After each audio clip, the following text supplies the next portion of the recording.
नमस्कार, वॉरअप स्टेट देख रहे हैं आप। मैं हूं आपके साथ पूजा। महाराष्ट्र और झारखंड में विधानसभा चुनाव के लिए तमाम राजनीतिक पार्टियां चुनाव प्रचार में जोर शोर से जुटी हुई हैं। आज प्रधानमंत्री मोदी ने महाराष्ट्र के अकोला में चुनावी रैली से हुंकार भरी। महाविकास आघाड़ी पर कटाक्ष करते हुए कहा कि इसमें ना तो पहिए हैं और ना ही ब्रेक, और ड्राइवर की सीट पर बैठने के लिए यहां मारा मारी है। तो वहीं संविधान और धारा 370 के मुद्दे पर कांग्रेस को घेरा है। एक बार फिर से एक है तो सेफ है का नारा दोहराया है। तो वहीं झारखंड में अमित शाह ने रैली और रोड शो के जरिए कांग्रेस और जेएमएम पर कड़ा प्रहार किया। भ्रष्टाचार पर सोरेन सरकार को घेरा और जनता से कहा बीजेपी की सरकार बनाए, घुसपैठियों को चुन चुन कर वापस भेजेंगे। साथ ही चुनाव से पहले हेमंत सोरेन को बड़ा झटका भी लगा है। मुख्यमंत्री हेमंत सोरेन के निजी सचिव सुनील श्रीवास्तव और उनके संबंधित लोगों के कई ठिकानों पर आज सुबह सुबह इनकम टैक्स की टीमों ने छापेमारी की है। ये छापेमारी 15 से ज्यादा ठिकानों पर की गई। तो चुनाव से पहले कह रहे कैसे महाराष्ट्र पर फंसे हैं और हेमंत सोरेन कैसे फंसे, महाराष्ट्र में कैसे पीएम मोदी ने एमबीए का खेल बिगाड़ दिया, साथ ही महाराष्ट्र चुनाव में वोट जिहाद की क्या तैयारी चल रही है, आज इसी चुनावी अपडेट पर चर्चा करेंगे। मेरे साथ स्टूडियो में मौजूद है कैपिटल टीवी के editor in chief doctor Manish Kumar और एग्जीक्यूटिव एडिटर राजीव जी। सर, आप दोनों का बहुत बहुत स्वागत है। धन्यवाद। सर, क्या चल रहा है महाराष्ट्र में? देखिए, आज प्रधानमंत्री मोदी ने तो वही बात कह दी जो कल हम लोगों ने कहा था कि महाराष्ट्र में तो बस एक ही चीज चल रहा है जिसका कोई जवाब नहीं है, बटोगे तो कटोगे। प्रधानमंत्री मोदी ने आज फिर कहा कि जिस तरीके से हरियाणा के लोगों ने बंटने का काम नहीं किया और इसलिए हिंदुओं को एकजुट एक साथ रहना जरूरी है, क्योंकि एक रहोगे तो सेफ रहोगे। तो ये तो इलेक्शन का आप ये समझिए कि मूल मंत्र, और इसी के इर्द गिर्द वो सारा चुनाव होने जा रहा है, चाहे झारखंड हो चाहे वो महाराष्ट्र हो। तो पहली चीज तो ये कि भारतीय जनता पार्टी ने इस नैरेटिव को कि बटोगे तो कटोगे, उसको अच्छी तरीके से इस्टेब्लिश कर दिया। और इसको इस्टेब्लिश करने में मौलवी मौलानाओं ने भी कम काम नहीं किया है। किरीट समैया उन्होंने चुनाव आयोग को चिट्ठी लिखी, बताया कि मीटिंग चल रही है, मुस्लिम ऑर्गेनाइजेशंस, कोई बता रहा 400 मुस्लिम एनजीओस वो घूम घूम के मीटिंग कर रहे हैं, एमवीए के लिए वोट मांग रहे हैं, उसका वीडियो आ गया है। तो आप क्या कर रहे हो? बीजेपी बटोगे तो कटोगे का नारा दे रही है और आप उस नारे को और मजबूत करने के लिए आप सामान दे रहे हो। वीडियो आ जा रहा है, मीडिया और खुल के आके वो कह रहे हैं, वो साफ साफ कह रहे हैं कि देखिए हम तो लोकसभा में हमने यही काम किया। लोकसभा में महाराष्ट्र में इसलिए कोई महाराष्ट्र मुस्लिम संघ करके उस तरह का ऑर्गेनाइजेशन बनाया हुआ है कि हमने ये इंश्योर किया कि मुस्लिम मतदाता घर से ज्यादा संख्या में निकले। हमारा काम ही यही था कि मुसलमानों को घर से निकाल करके वोटिंग बूथ तक पहुंचाना। हिंदू आराम करते रह गए, मुसलमान लाइन लग गए। चुनाव का नतीजा आप देख रहे हैं क्या है साहब। जी जी। तो बटोगे तो कटोगे ये हिट इसलिए हो रहा है क्योंकि आप देखिए तो वामपंथी ऑर्गेनाइजेशन है। लेकिन ये बटोगे तो कटोगे का कोई जवाब एमबीए के पास क्यों कोई नहीं है? इस नारे का कोई जवाब नहीं है। जैसे ही आप ओबीसी का मुद्दा उठाओगे, मामला लोगों को लेगा भाई बांट रहा है। आप जैसे ही मराठा रिजर्वेशन की बात करोगे, लोग कहेंगे भाई बांट रहा है। हिंदुओं को आप बांटोगे और मुसलमानों को जोड़ने के लिए आप एनजीओस को मैदान में उतार करके आपने रख दिया है। तो कहने का मतलब ये है कि बीजेपी का जो प्लान है वो महाराष्ट्र में आधा वो खुद मेहनत करके उसको सफल बनाने में जुटे हुए हैं और आधा ये अघाड़ी वाले जो लोग हैं वो बीजेपी के प्रचार में लग गए हैं। बिल्कुल, लेकिन सर 2.5 साल पहले की बात करें तो उद्धव ठाकरे की पार्टी एक हिंदुत्व की पार्टी जानी जाती थी, लेकिन जो ये वोट जिहाद का खेल चल रहा है, जो सर ने समझाया, क्या अब वहां के मुसलमान उद्धव ठाकरे को अब वोट करेंगे? वोट तो कर रहे हैं, क्योंकि मुसलमानों के लिए ये बहुत बड़ा मौका है। आप देखिए पूरे हिंदुस्तान की राजनीति में मुसलमानों ने यही किया। जो थोड़ा बहुत कंफ्यूज लीडर है, जो कि हिंदुत्व की तरफ भी बढ़ रहा है और मुसलमानों को छोटा मोटा सपोर्ट दे रहा है, उसको अपने कब्जे में लो। और कब्जे में वो नेता को हाईजैक कैसे कर सकते हैं, जैसे लालू प्रसाद यादव को किया।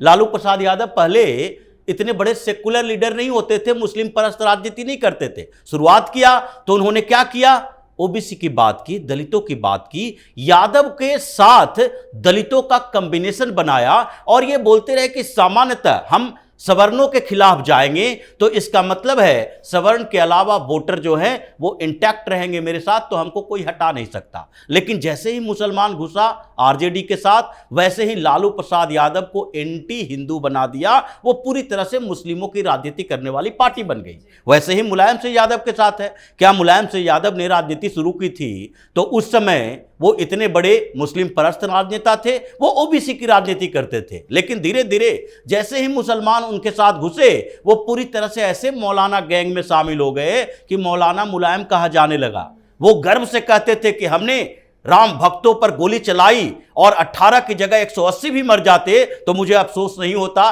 क्योंकि हमने सही काम किया था। ये स्थिति थी उनकी। अब ये उद्धव ठाकरे हैं। उद्धव ठाकरे के साथ ऐसा ही हो रहा है। उद्धव ठाकरे को वो सपोर्ट इसलिए कर रहा है कि हिंदुस्तान की राजनीति का सबसे हार्डकोर हिंदुत्व वाली पार्टी अब सेकुलर बन गई है। ये उद्धव ठाकरे का परिवार बाला साहब ठाकरे की विरासत लेकर चले हैं, जिसके लिए अभी ये कहा गया, ये भारतीय जनता पार्टी के नेता हैं, लेकिन राणे को ये नहीं कहना चाहिए कि अगर आज बाला साहब ठाकरे होते तो उद्धव ठाकरे को गोली मार देते।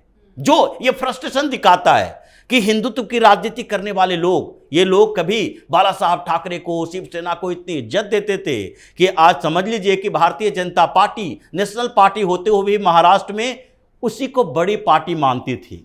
और शिवसेना में उद्धव ठाकरे के पिता बाला साहब ठाकरे से एडवाइस लेने के लिए भारतीय जनता पार्टी के नेता जाते थे। मोदी के नाम पर भी एडवाइस लेने के लिए गए थे कि देखिए गुजरात में दंगे हो गए, हंगामा चल रहा है, वाजपेयी जी हैं जो बीच बीच में लुढ़के हुए हैं कि उनको हटा दें कि नहीं हटा दें, राजधर्म की बात कर रहे हैं। तो इसलिए तो बाला साहब ठाकरे ने कहा था कि मोदी गया, गुजरात गया, ये एडवाइस लेने के लिए शिवसेना के पास जाने की क्या जरूरत थी। शिवसेना के पास नहीं गए थे, बल्कि उद्धव ठाकरे के पिताजी के पास गए थे। क्या आज उद्धव ठाकरे के पास कोई जाएगा? तो ये मुसलमानों ने उद्धव ठाकरे को हाईजैक करने की कोशिश की है। वो पूरी तरह से उन्हें वोट देंगे, लेकिन उनके वोट देने से नुकसान हो रहा है उद्धव ठाकरे को।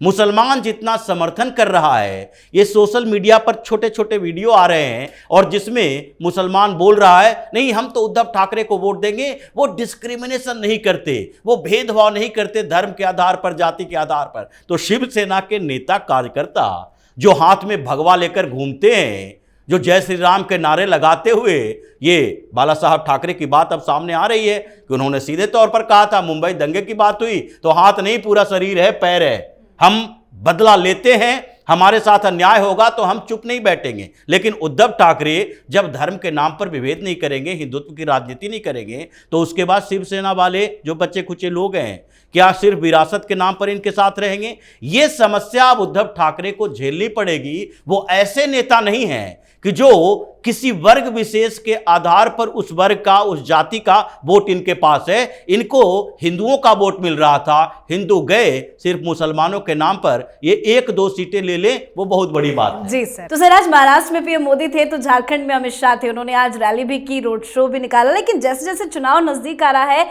हेमंत सोरेन क्यों अपने आप को सरेंडर करते नजर आ रहे हैं? देखिए, हेमंत सोरेन वैसे भी चुनाव नहीं जीतने वाले, उनको मालूम है वो रिपीट नहीं होने वाली है सरकार। लेकिन एक बात जो राजीव बता रहे थे, आज प्रधानमंत्री मोदी ने वहाँ एक चैलेंज भी भेजा है। चूँकि हिंदू हृदय सम्राट बाला साहब ठाकरे की बात हो रही है, तो मैं इस पॉइंट को मैं सोचा कि मैं शेयर करूं, क्योंकि अभी जो दशहरे के समय जो शिवसेना के दोनों गुटों की तरफ से जो कार्यक्रम हुआ, उसमें बाला साहब ठाकरे के नाम के आगे हिंदू हृदय सम्राट इस शब्द को गायब किया गया था। अभी आज प्रधानमंत्री मोदी ने उद्धव ठाकरे को चुनौती दी है कि अगली रैली में आप छोड़िए वीर सावरकर को, हिंदू हृदय सम्राट बाला साहब ठाकरे की तारीफ करके दिखवा दे राहुल गांधी से। आप नाम ही नहीं ले रहे हो। विरासत चाहिए बाला साहब ठाकरे की, लेकिन हिंदू हृदय सम्राट बाला साहब ठाकरे का नाम नहीं लेगा ये राहुल गांधी। ये किस तरह का गठबंधन है? तो ये तो खेल है। तो उधर थोड़ा सा टफ बैटल तो है, लेकिन इधर तो क्लीन स्वीप है। झारखंड में कुछ नहीं होने जा रहा, और इसलिए आप देखिए ड्राई हो गया हेमंत सोरेन का। जितने उसके अपने लोग खजांची टाइप के लोग थे, ईडी सीबीआई जो है छापेमारी कर रही है। एक तो वो चुनाव नहीं जीत रहे, ये बात समझ क्लियर, कोई भी कंफ्यूजन कहीं नहीं होना चाहिए। वहां बात सिर्फ ये है कि कितने मार्जिन से बीजेपी वहां जीतेगी, मार्जिन पर डिस्कशन होना है। लेकिन आप देखिए कि यहां जो छापेमारी हो रही है, मैं देख रहा था टीवी चैनल को, वो टीवी चैनल कांग्रेसी चैनल है वो, और छाती पीट रहे हैं वो सारे लोग। अभी देखिए शाम तक में तो वीडियो बनाते हैं, वो टेलीविजन चैनल से भगाए गए लोग, ये रवीश कुमार और ये और वो सब छाती पीट रहे हैं कि ईडी सीबीआई का गलत इस्तेमाल हो रहा है। तो ये इसको लग रहा है कि भाई जनता बेवकूफ़ है। वो पूरा भाषण दे रहा है रिपोर्टर, वो कह रहा है कि देखिए चुनाव से ठीक पहले ईडी सीबीआई ने छापेमारी कर दी, और पब्लिक से जाकर के माइक लगा दिया। पब्लिक बोलेगी भाई कैसा बात कर रहे हो तुम, ये काला धन किसी का पकड़ा रहा है तो न्योता देकर के आएगा, तो ठीक तो कर रहा है भाई। चुनाव है तो ईडी सीबीआई सो जाएगी, काम नहीं करेगी। तो ये पब्लिक सेंटिमेंट्स, ये हमेशा इनके आंकड़े, इनकी भविष्यवाणी चुनाव को लेकर के इस तरह के लोगों की खराब क्यों होती है? इनको बेसिक अंडरस्टैंडिंग ही नहीं है पब्लिक पल्स की। छापेमारी किसी के घर में हो, आप ये समझिए पब्लिक प्रसन्न हो जाती है। और कहीं फोटो वोटो आ गया, अभी तो चल ही रहा है छापेमारी, अभी 2 दिन के अंदर में वो फोटो वोटो आ गया। जैसे कैसे आ गया था, इत्र वाले मित्र के यहाँ से नोटों का जखीरा हुई, चुनाव से पहले ही हुआ था, और वो नोट निकला, अखिलेश यादव की नैया डूब गई। तो ये इसलिए हेमंत सोरेन जो है, उन्होंने, मुझे तो अब लग रहा है कि वो already he is in surrender mode, कि चलो भाई जाओ 5 साल हमने कर लिया। वो किस तरह से चीज़ों को छिपाना है, बिठाना है, वो उस काम में लगे। बिल्कुल, रेट की टाइमिंग को लेकर तो सर हमेशा से ही सवाल खड़े हुए हैं, लेकिन चुनाव भी है, काफ़ी नज़दीक है। उसके पहले वो भी हेमंत सोरेन के पीए के घर और रिश्तेदारों के आसपास जो रेड हुआ है, ये झटका कितना बड़ा होगा हेमंत सोरेन के लिए? देखिए, हेमंत सोरेन के पीए और रिश्तेदारों के यहाँ ही छापेमारी होगी, क्योंकि वही जेल के अंदर गए थे। 1-2 नहीं, 4-4, 5-5 घोटाले में, अभी ज़मीन कब्जा करने के घोटाले में जेल से बाहर आए हैं, और उसके बाद अब स्टोन माइनिंग घोटाले में भी जाना है अंदर। तो सारे लोग तो नेक्सस ही उन्हीं का है। और ये पैसे ईडी ने पहले जब्त नहीं किए थे, कुछ पैसे जब्त हुए थे स्टोन माइनिंग में, जो भी सरकारी अधिकारियों के घरों से। इनके घरों से तो पैसे हैं जो पता नहीं दुबई सिंगापुर में कहां पर पड़े हुए हैं। ये इंतजार कर रहा था कि देखो चुनाव के समय उसे हवाला के जरिए यहां लाओ। ये इकट्ठा करते हैं चुनाव के लिए कि आगे 5 साल तक लूटना है, तो चुनाव के लिए पैसे इकट्ठा करके भी रखो, एक अलग से फंड बनाकर, जो हवाला कारोबारियों के पास हो, जिसका रूट तय हो, क्योंकि कैश का खेल खेला जाएगा। लेकिन इस बीच जिस तरीके से ये हवाला के जरिए पैसे ला रहे थे वापस, इनकम टैक्स डिपार्टमेंट को इसका इनपुट मिला, और इनकम टैक्स डिपार्टमेंट ने हर जगह पर छापेमारी की। 10, 15, 16 कितने ठिकानों पर छापेमारी हो रही है, ये तो इनकम टैक्स डिपार्टमेंट के ऊपर के अधिकारियों को पता नहीं होता है, मीडिया को कितना पता होगा, वो तो अचानक से छापेमारी करती है। तो इन लोगों की बौखलाहट इसी बात को लेकर है कि अभी जो परसेप्शन चेंज हुआ है, और उस चेंज हुए परसेप्शन में ये आग में घी का काम राहुल गांधी जाकर कर दिए कि देखो भाई, भारतीय जनता पार्टी धर्म के नाम पर लड़ाती है।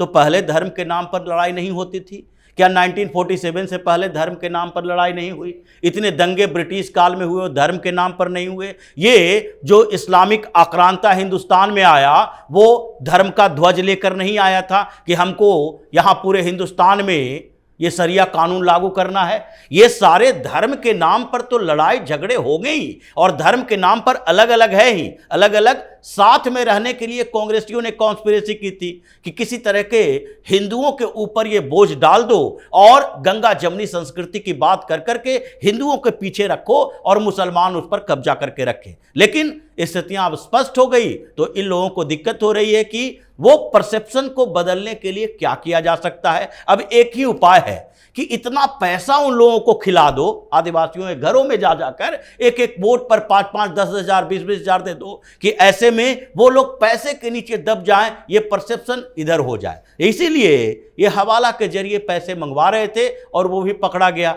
मतलब न नोट मिलेगा न वोट मिलेगा, और ये लोगों की स्थिति ये हो गई है कि 10-15 सीटें मिल गई तो बहुत बड़ी बात है। बिल्कुल सर, बहुत बहुत धन्यवाद सर आप दोनों। धन्यवाद। तो झारखंड में चुनाव में काफी वक्त कम बचा है, पर चुनाव से पहले इनकम टैक्स की कार्रवाई ने हेमंत सोरेन की मुश्किलें बढ़ा दी है। आईटी रेड से जेएमएम में हड़कंप मचा हुआ है। आयकर विभाग की यह कार्रवाई घोटाले को लेकर की गई है। तो वहीं महाराष्ट्र चुनाव से पहले वोट जिहाद का खेल शुरू हो गया है। सभी मुसलमानों का वोट एक मुश्त बीजेपी के विरोध में पड़े, इसकी तैयारी की जा रही है। तो महाराष्ट्र और झारखंड चुनाव पर आप अपनी राय कमेंट कर लिखें। देखते रहिए कैपिटल टीवी। नमस्कार।